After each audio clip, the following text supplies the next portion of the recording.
Welcome to Dodgers Daily. Casey Porter here, joined by Coach Holt. After a very successful weekend, not necessarily the type of team we thought we were going to have with the Dodgers. We thought we were going to score like 10 runs every game. Yeah. But, hey, I'll tell you what, the Dodgers now are tied for the most amount of wins in all of baseball. They're half a game behind the Padres and in the loss column. But with 16 wins, hey, a 2 out of 3 at Texas, a team that is some people have favored. Yes, there you go. That's sweet, Coach. Favored to make the World Series as far as being the American League representative. You will take that every day and twice on Sundays, won't you?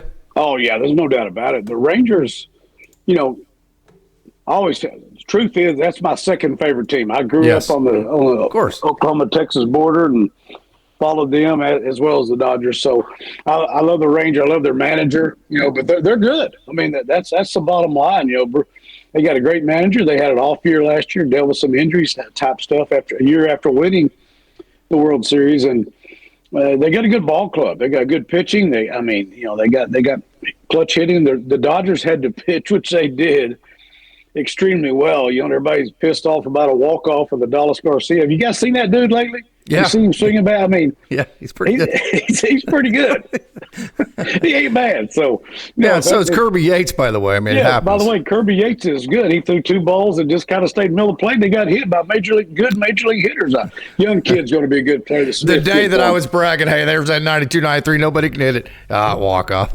I'm the same way. It was my fault. My bad. Yeah, they bringing him in to close. I'm the same way. I'm like, oh, this is over. Yeah, man. And it was over, unfortunately, the wrong way. But He's still our dude. He's still a great pitcher. And we moved on. But to win like that, it's a great atmosphere down there. Yeah. I wasn't able to go this time. I saw Coach Barikoff. Man, I was jealous yesterday. He's down with his beautiful daughter on Easter watching the Dodgers live. Yeah. But that was great to see. Coach Barikoff can tell about his experience. But I'd love to go on that. Wasn't able to go this time. But like a great atmosphere. Ranger fans, they got a good fan base. It's better. It's better now because they got a better ball club and the beautiful stadium. And it's a great atmosphere of the Dodgers. Going to win 2 out of 3 against that ball club. It's a good weekend. I mean, it is. I think I'd like to, personally, as an old coach talking, I'd like to see them hit a little bit better than what we're hitting. But you didn't have Ohtani the first 2 games. And, it's nice to see Tommy Baseball come out and hit a home run, that first game, right the second pitch of the game or whatever. So that's a great winning series to win 2 out of 3 against the Rangers. I guess yesterday was their first loss of 1-run games. I think they were 10-0. Yeah. In 1-run games before yesterday. So because they pitch. Yeah, they pitch. Teams that pitch and play defense win close games. And they got a great manager over there. Bruce Bochy's as good as it gets. So they're an exciting team. I'm pulling for them on the other side behind the Dodgers. So I'd love for them to play in the World Series because I wouldn't be pissed either way. But, and you never know. Could happen. You talk about Bruce Bochy being a great manager. No doubt about it he is. How about the job Dave Roberts did yesterday? You get the pinch hit, base hit from Will Smith that gets the 8th inning started. That was just another winning baseball plays inning, Coach. I have taken that slogan that you use, and I've made it mine. Sorry, you're not getting it back. I stole it from Marty Lee, so let's give Marty Lee's all that. I stole it from Marty, a great baseball man. We all know Marty. Yeah, imitation is the biggest form of flattery, right? Yep. So the 8th inning is started by a pinch hit. And then how about this for the bullpen usage yesterday? Anthony Bonda 2/3 of an inning. He got Corey Seager to end the 5th inning. Then he gave him an up down, got him back out, gave up the hit to Josh Smith. But then he got our boy Dallas Garcia, who had the walk-off the other day. So then he takes him out. Ben Kasparius comes out and gets the last out of the 6th inning, breezes through the 7th. Then Jack Dreyer, who's been great, he only throws 2 outs. And then you use Evan Phillips, which I like because he's coming off the rehab for 1 out. Right. Those 3 sweepers that Phillips threw were ridiculous, but not over-pressing Phillips. And then finished with Tanner Scott, who I've been saying for a long time needs to be the closer. That was some piecing together and some great managing to, A, keep Phillips healthy, but B, then keep your pitchers in the best matchups. And the bullpen just came out and did exactly what they were supposed to. So give Dave Roberts a lot of credit for the pinch hit by Will Smith and the way he used the bullpen yesterday. There's no doubt about it. I mean, we've talked about this before, Case. before previous years, and it's easy to say now if they won the World Series, hey, but the Dodgers have been the best team in baseball at least the last 2 years. I know they got beat in the first round a couple years ago. Whatever, it happened. Yeah, but, right. This guy, there should never be a question about his ability as a manager. And, we can get pissed off at him. Me and you have probably both been pissed off. Every Dodger fan has been pissed off at him about something. I coached 34 years. You coached about it the same damn long. We've had a lot of people pissed off at us, so they're our best friends. Your dad's been mad at me a couple times, and I love the guys like family. But, that's just the way it is. But he's proven they should never question him as a manager. Yeah. As a baseball manager in the major leagues, no matter what happens from this point forward. I remember the great Gary Ward, Oklahoma State, I was a young coach, and I asked him, and the thing I never forgot he said, I asked him, made a bonehead decision at 23 years old, and we lost the game. He said, I just appreciate you as a parent. Make a decision, stick with it. Sometimes you look very smart, sometimes you look extremely stupid. And that's totally true. You watch in the major leagues, Roberts will do something, everybody's pissed off, it blows up in your face. From the major leagues, the highest level there is on down, it's true. So you got to give him, look at the big, as you mentioned, the body of work, the pinch hitter, the use of the pitching staff. The coaching staff. Woodward's a great pickup for the Dodgers. The first base coach. Right. Chris Woodward used to be the Rangers manager. Dino Evil. Evil. These are big time. You look at. I was great to see the USA baseball coaching staff come out. Dino's on there along with Matt Holliday. What a coaching staff that was. Did you get a look at that coaching staff? Wow. But anyway, that's kind of off topic there. But the job that Roberts and his staff do on a daily basis is unbelievable. I mean, even the days when you go to bed pissed off, or whatever, and you sleep on it, whatever. They give the Dodgers, I guess the best way of putting it, like you said about Coach Steffi and Stillwater, nobody knows that but me and you, he gives his team a chance to win every day. He does. I think that's the best way of doing it. The Dodgers have a chance of winning every day because, first of all, it's Major League Baseball and they got great players. That goes without saying. But your manager gives you a chance to win every day, and I think that's all you can ask of him. And I think he does a great job of bobbing and weaving in and out of, hey, we have to win this game, and we have to have the urgency to win this game, but we also have to have the big picture in mind. I think he does a really unique and great job of bobbing and weaving in between those two worlds. Yes, he does. I mean, is anyone of the baseball, which all we are, Dodger dogs are, that are baseball lovers, every day's different. Sometimes every 5 minutes is different. Every minute is different. The best laid plans, as they say, that baseball is the great teacher of how do you deal with failure. How do you, things that blow up in your face happens all the time. But bobbing and weaving is a great way of putting it because that's exactly what you're doing. You can. Of course, my first thought of bob and weaving is punches. You taking punches, dodging. Right. It's the same damn thing. I mean, he is well, now what's going up? Now Tronin's hurt. Like, oh my God. Yeah. It's almost in a roundabout way. You start seeing the names Kasparius, Dreyer, Scott. 2 years ago, how we had all those young cats that came up from Oklahoma City and Tulsa that saved our bacon. We ended up winning about 14 games. But remember that. We lost our entire pitching staff that year. I get the same feeling now that we've got some guys in the Kaspariuses of the world.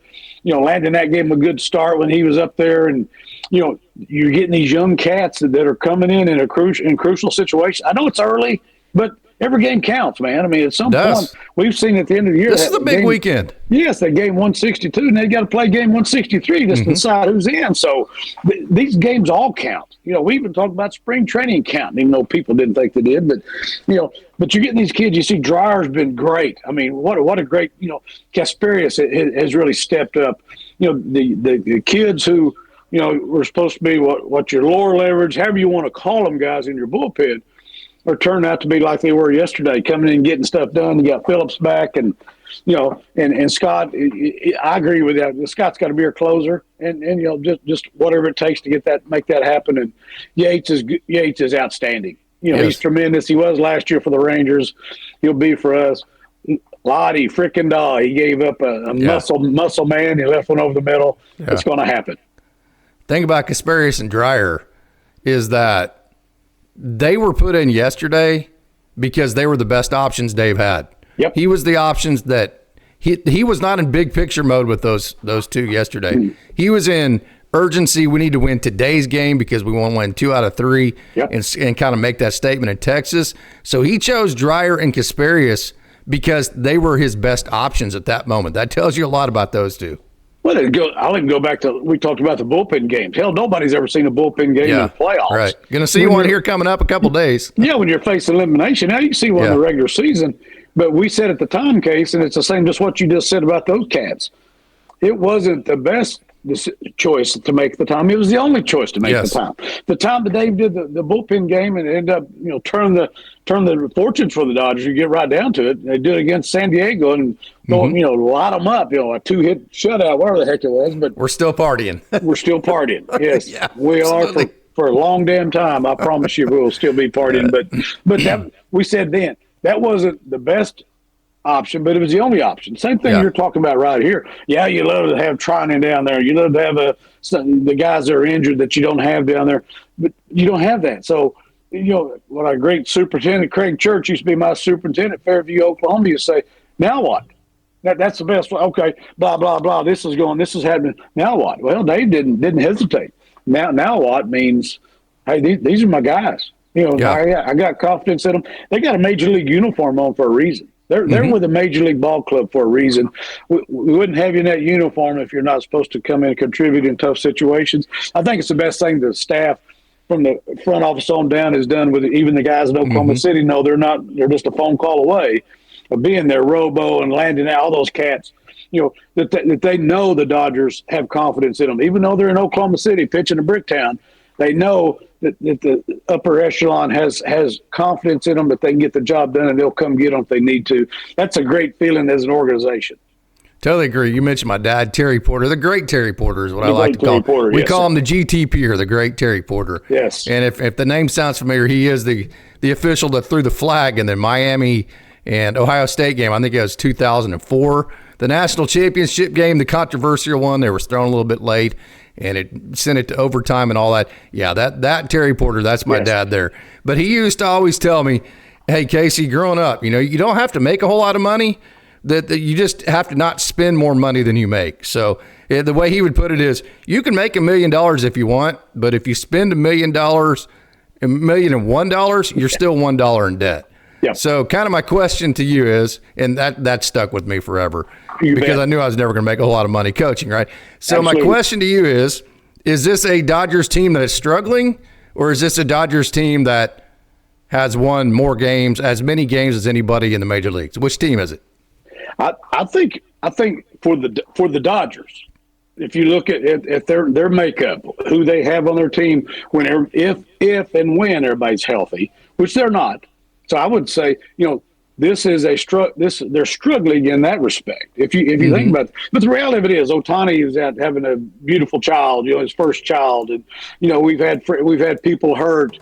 You've got things going on that you're getting thrown curveballs every day like that. So in that respect, no, they're not struggling. They're performing, but so that's a hard thing for me to answer. Yeah. If the Dodgers it's a good question, isn't it? if the Dodgers are totally healthy, I'm going, hell, we burn the dam. We need to hit better, blah, blah, blah. But in the big scheme of things of what they're being dealt with right now, I think they're playing pretty good baseball. It's always a game, Case. We talked about this. I was one of the cocky guys. Well, hell, you don't put anybody out there. They're going to hit good enough. They can throw anybody out there. Well, that's a bunch of crap because, first of all, we're not hitting great right now up and down the lineup, And but the pitching staff saved our bacon down there in Texas. And thank God it wasn't July back in the old stadium was 140 out there every day, so you're especially the old stadium in Arlington, the one they tore down in the 90s. That was a hot sucker, boy. Used to bring all the heat, all you needed down there, but now it's 72 degrees in a beautiful stadium and a beautiful setting all around that area there in Arlington. So what a great setting for baseball. And, the Dodgers, that's a dang good series win right there against a very good ball club. But the pitching, there's no doubt about it. The pitching got you there. Hell, we gave up a walk-off. Who cares? That was a great pitch game. Yamamoto looked unhittable. Sasaki had a great outing. Glass now, I guess it was just cramps. That's good to see because he kind of didn't know if it was a knee or something. But they say leg cramps, so that's good to hear. Quit drinking. I used to tell my football players, quit drinking all that Kool-Aid. I'll give them a hard time. Hey, quit drinking the damn Kool-Aid. Get some pickle juice on me, but whatever it is. But, that's good to hear that just muscle cramps, that the young man will be fine from that. You sure didn't want another injury at that point. No doubt. So Yamamoto, you mentioned him. The pitching has been absolutely elite. How about 10 strikeouts and no walks? And here's a couple of things on him. I call him the magician because just the way he sets up hitters and the way he executes, it's like he's putting on a magic trick every time he pitches. And I've been on this for about a year now. When he is in the zone with his four-seam fastball, 60 to 65% of the time, it's just enough to stay ahead in the count because then he can add a couple of sliders that steal some strikes for him and it keeps him ahead in the count. But it's not so much where hitters just sit back and get comfortable with that fastball as well. And then also, he threw a splitter more than he threw his four-seam last outing. And then he's incorporated his slider a little bit more as he's gone. So he simplified it. He was basically a splitter, basically a splitter fastball, then an occasional curveball. Now he's got three pitches now in a curveball, a splitter, and a fastball at all three at any given time can be a centerpiece type pitch. And so Yoshinobu Yamamoto, Dave Roberts said maybe the best pitcher in the National League. I would agree with him. Yeah, no doubt about it. The way he performed the other day. And the thing about it also with Saturday's game, you get John Smoltz talking about it. How good is that guy? Especially breaking down pitches. A lot of people don't. I don't know why. I love listening to John Smoltz. No, he don't speak just to hear himself speak like some guys. I mean, he actually knows what he's talking about. But very complimentary of Sasaki on Saturday. The way Yamamoto pitched the other day, he looked like the best pitcher in baseball. The splitter's unhittable. When you start throwing sliders in there and stuff too, it just makes him almost unhittable, which he was. Does.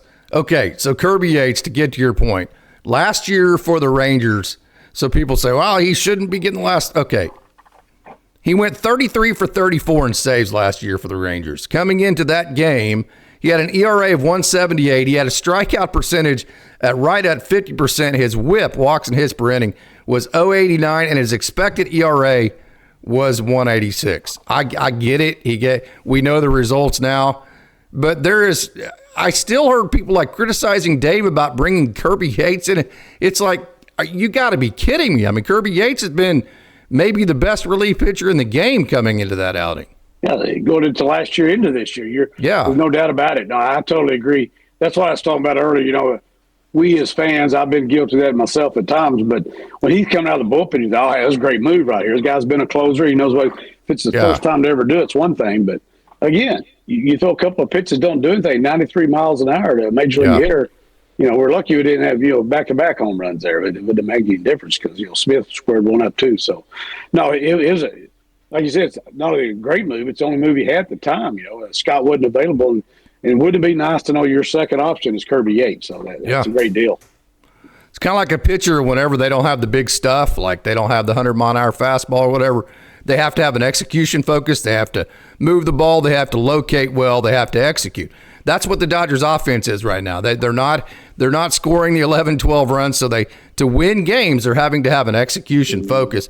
We talked about the base hit by Smith, the sac fly by Freddie Freeman. Mookie Betts on back-to-back days gave himself up to move runners for the team. Tommy Edman got on base in the winning on the game on Saturday. Walked to Conforto, Will Smith, the sac fly.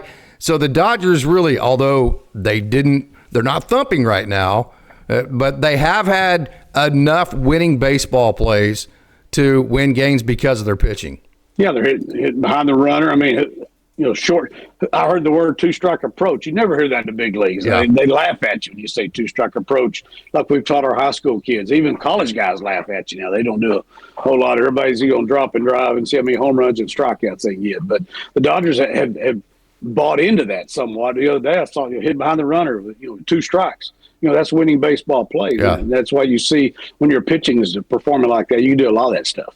Yeah, you can. Okay, so last topic we have here, Tyler Glass now. So you have the performance in the rain where he doesn't handle all that. You've got the injuries throughout his entire career. He doesn't finish last year after being really good. Now you've got cramps, of which we weren't exactly sure what it was. Am I being a little bit too hard when I say it just seems like it's one thing after another with this guy? Why am I frustrated with him? Because it is. I mean, I agree with you. you don't hear of cramps much. This isn't football. You got a bunch of big bodies flying around. The thing about football, when you got the pads on, even when they're playing in a dome, they're sweating their guts out because they have the pads on. It's close to their body. They're losing more fluid like that. You're sitting there going, 72 degrees, and the guy drinks everything between it. Yeah, I don't know. Be more like a pulled muscle to me, but the team said cramp. So, you're right. You're always like, I tend to agree with you. There's always seems like there's something there. So we need to. Last year he saved our bacon, so we're hoping to get him healthy and kind of see a little less of that. I agree. Wanted to also give a shout out to Austin Barnes. If you remember Roki Sasaki, he's the one who got Roki Sasaki back on track. He caught his first good outing for him, and then yesterday caught the shutout. So there you go again. Austin Barnes is in my opinion, part of the meritocracy of this Dodgers system by the way that he's handled the staff. Yeah. No, he's earned his stripes. And like I said, it's so important now because Will Smith's been the best hitter. Yeah. That he gets those days off, especially early. You get those days off and you can build into something because it all piles up. It's all, there's no days off in the way the schedule's set up, very few. So the most you can get him now, and Barnes is performing pretty well right there. He's a good catcher. That's nothing but bonus points right there. Keep Will healthy. Okay, Coach, this has been a lot of fun. It was a great weekend in Texas. Final thoughts. Same thing. Great weekend. They're going to win 2 out of 3 against a good Ranger ball club. The pitching they threw out there, too. The Dodgers had to pitch like that. They were going to get swept. They didn't because, how good is it? How good is DeGrom? Yeah. Valdi. I mean, even the kid they threw your stats off was 3-0. So, they got great manager. They got pitching. It was just a great atmosphere. That's a good series win for the Dodgers. It didn't get any easier. Just keep going. The Padres went into Houston, lost. I guess they lost 2 out of 3. Mm-hmm. Whatever. So life on the road is what it is, and the Dodgers have performed well there. And looking forward to the next. They got a day off today. Then we go to Chicago, right at Wrigley Field the next. Mm-hmm. Oh man, that'd be a good one. Maybe I'll talk my boss into me and him going up to Wrigley Field tomorrow, catch an afternoon game or whatever it is. Yeah, then you'll come back here. He probably won't go for it, but I'll try to talk him into it. Then you'll come back and head over to Olive, right? Then I'm going to come back and come to Olive and watch you umpire and yell at you. That's exactly right. Okay, Coach, appreciate you, brother. Chicago to Olive, man. How can you didn't get any better than that, baby. It's great to see your face. I love you, Coach. It's been a lot of fun. Great to see you too, Case. Love you guys. Tell Terry and Bev I love them and hope to see you guys soon. All right, time to take a trip down the farm.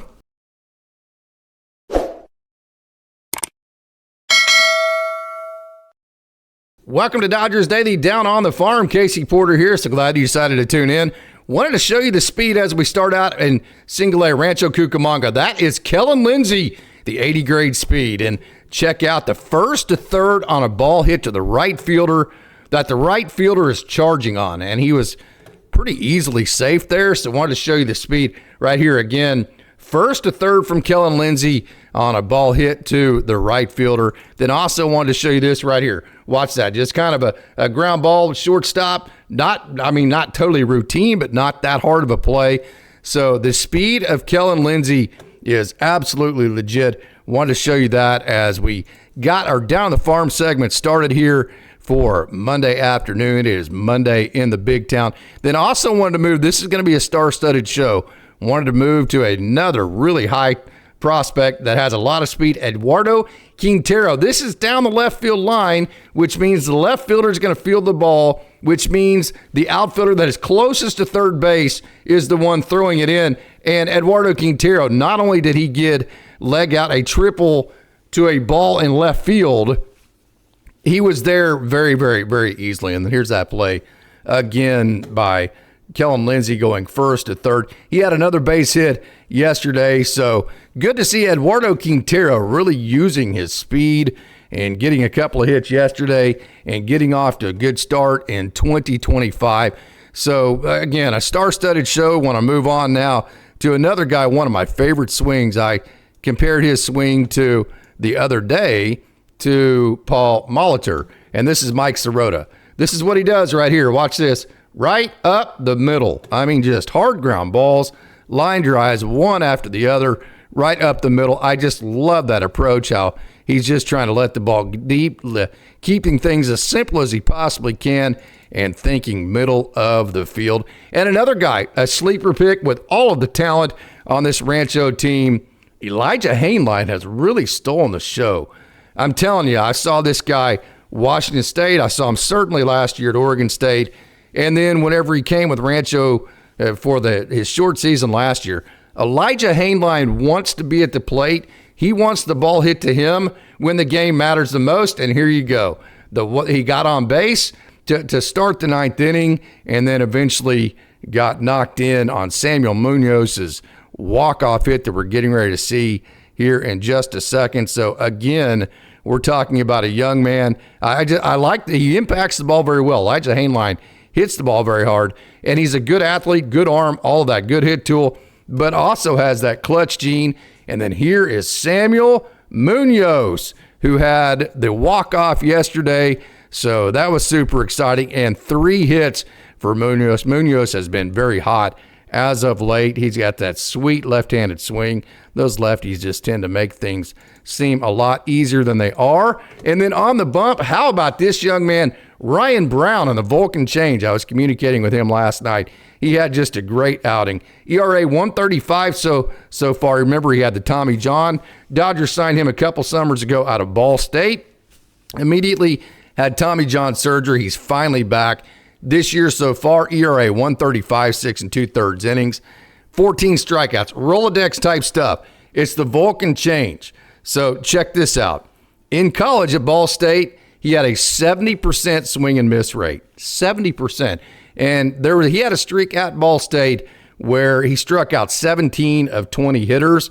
And again, so far, 6 2/3 innings with Rancho, 14 strikeouts. And I was talking to him, that Vulcan change right there, he says sometimes it cuts, sometimes it fades, and he has no idea which way it's going to go based on the way that he just releases it and lets things go to see how they end up. So exciting to see the Ryan Brown actually healthy again and doing what he is capable of doing for the Rancho Cucamonga Quakes. So there is your coverage of the Quakes. We're going to move now up to the high A level, and of course that would mean we're going to move up to the Great Lakes Loons. And if we're going to do that, you got to start with josuedepaula. Here are two strikes hits. We talked about the other day the way that he is able to the plate discipline is just incredible for him.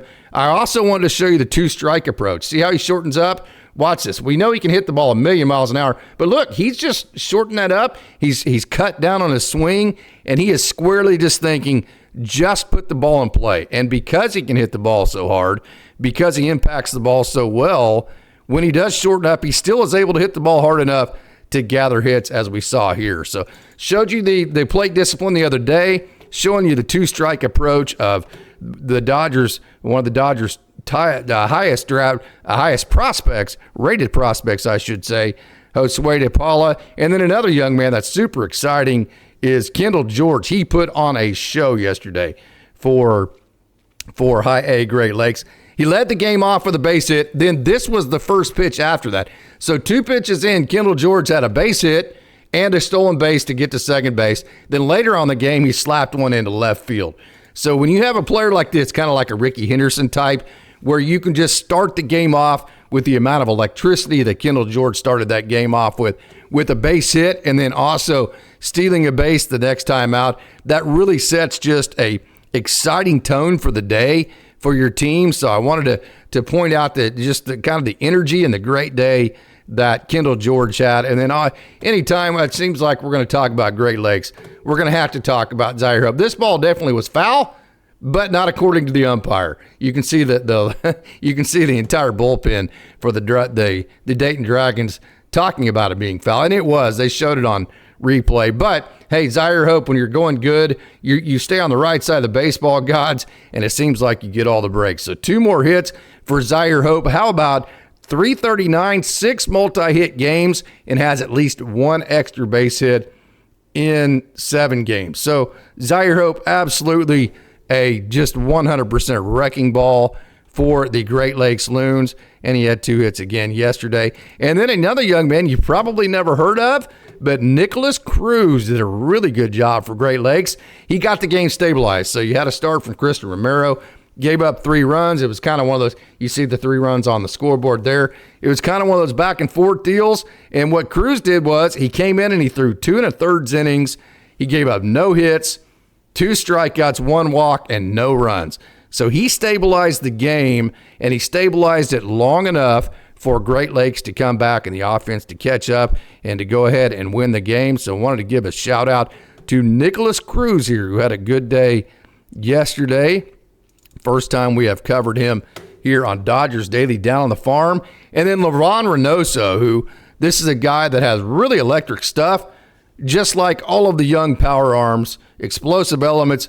Key for him, Reynoso, no doubt about it. If you look at his walk totals, too many walks. Got to figure out how to keep the ball in the strike zone. But that's the whole process that these guys go through at the lower levels. Reynoso has been busy so far for the Loons this year. He's very reliable. Look at that nice little cutter. 6th outing already, and he struck out 9 hitters in 8.21 in 8 innings. And so close to 100 miles an hour. He's come close to 100 miles an hour in a game. So that just kind of goes to show you how explosive LeVon Reynoso can be. So, and he's also been, like I said, very busy. So LeVon Reynoso, good outing yesterday for High A Great Lakes. We had a doubleheader Saturday night that really had nothing of significance to report for AA Tulsa. So we are going to jump all the way up to AAA Oklahoma City, and we're going to cover Logan Boyer. They had a doubleheader yesterday. Oklahoma City did. Logan Boyer, you can see right here, it's an 8-4 game, but still he stabilized the game kind of like Nicholas Cruz did for Great Lakes. 2 innings, no hits, no runs, 3 strikeouts, no walks. Good fastball, bullet slider. This is a young man that missed all of 2023 due to Tommy John. There's that bullet slider. And then he missed almost all last year after getting off to a great start. Somewhere in June, he got hurt, put on the shelf for the rest of the year. So has just had terrible luck with injury. But he has been absolutely dominant in the times where he's actually been healthy, and he's kind of doing that again here in 2025. So Logan Boyer, just really the thing for him, you just got to hope and pray that he has a long stint of good health to his season. And then Jack Little, you talk about a guy just super consistent. I mean, you look at his ERAs every year, and they're about the same. He's reliable. You know, the best ability is reliability or durability. He's been that since, he had kind of an injured past, but since he's come off the injured past, he's been very good. So a guy that's 94, 95, he's just a guy, the same guy you see over and over in the minor leagues, but it's just the consistency of which he pitches with and the availability, a guy that's just available seemingly every day, which is a big deal for a AAA team in Oklahoma City that has so many transactions to it. To have a guy that's just like, hey, yeah, coach, just give me the ball and let's see what we can do. I'll take it and run with it. Very valuable role for Jack Little. And this is Hae-Sung Kim, who hit a home run. This is actually a hit here, but he actually hit a home run. He stole 2 bases. One was second base, and he stole third base right in front of the walk-off from Michael Chavis. Here is the home run there. 3-2-1 liftoff. That is home run number 4 for him. And so Hae-Sung Kim now 4 home runs on the year. Defensively, he's played 8 games at second base, 6 at shortstop, 7 in center field. So you can tell they're trying to get him even playing time at each position. 264 on the year, OPS 840, 6 stolen bases, 2 of them yesterday, 18 runs scored for Hae-Sung Kim. So really like that swing. Hae-Sung Kim is having a good season so far, striking out a little bit more than I would like.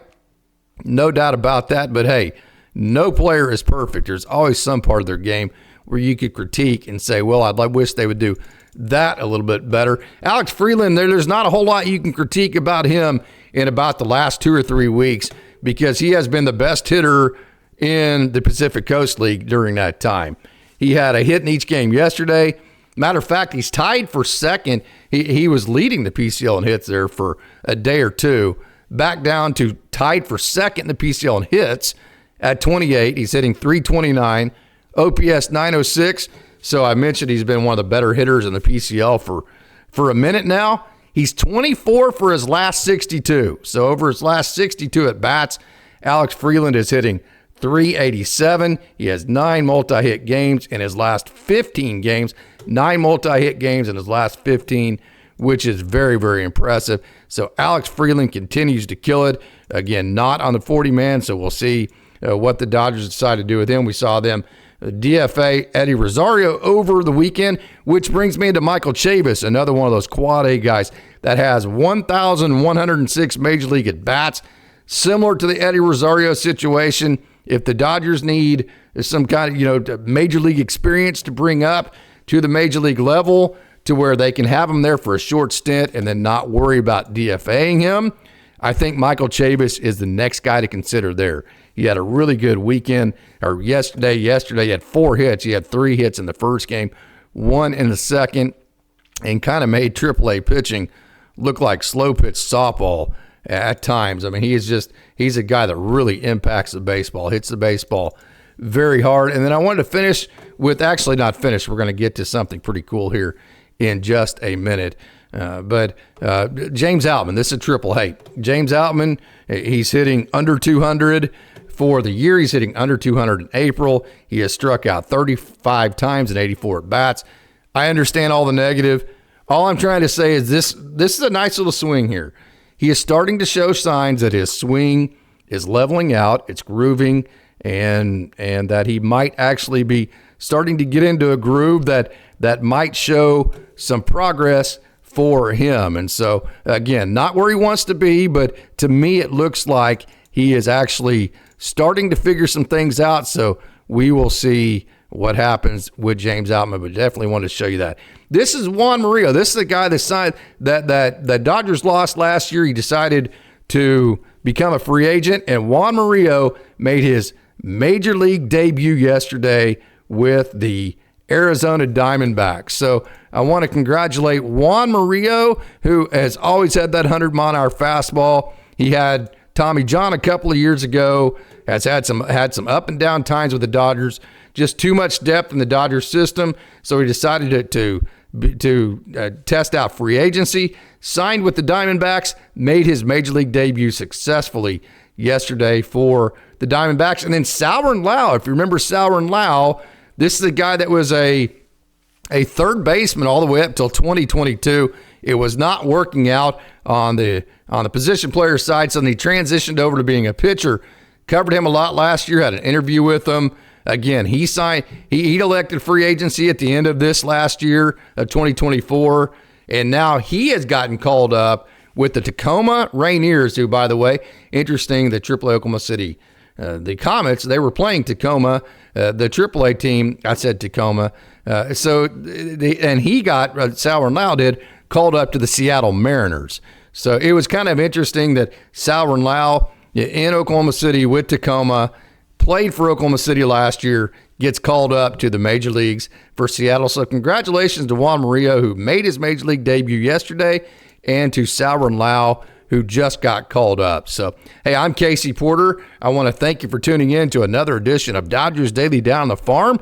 And as always, it's a great day to be a Dodger.